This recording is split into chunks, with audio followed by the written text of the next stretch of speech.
வெள்ளையை நம்ம குறைக்க ரொம்ப முக்கியமான ஒன்று. ஒன்று மைதா. அல்ல,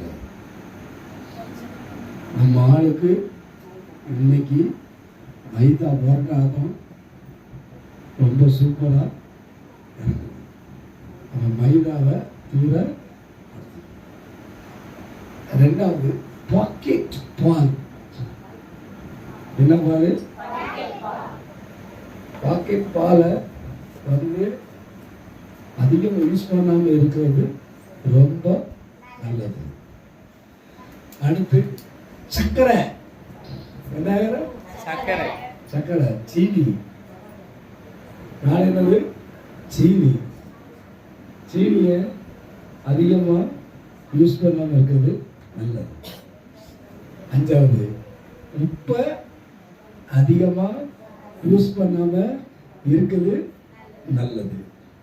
அஞ்சு என்னென்ன?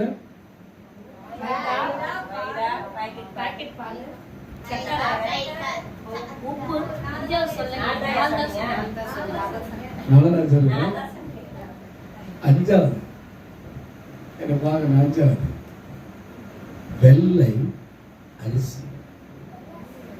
அரிசி தோல் நீக்கப்பட்ட அரிசியை நம்ம சாப்பிட்டோம்னா சுகர் வந்துடும்.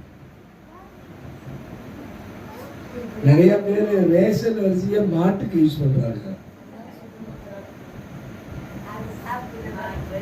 மாடுதான் சாப்பிடுது அப்படின்னாங்க. நல்லா கவனிக்கணும். ரேஷன் அரிசியை சாப்பிடணும்.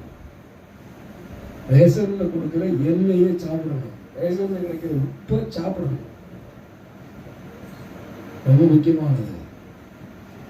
இதில் நம்ம ரொம்ப கவனமாக இருக்கணும். இனி வருகிற நாட்களுடைய பகுதியில் இதில் நீங்கள் கவனமாக இருந்தால் மாத்திரம்தான் குடும்பத்தை காப்பாற்ற முடியும். நம்ம இல்லையா?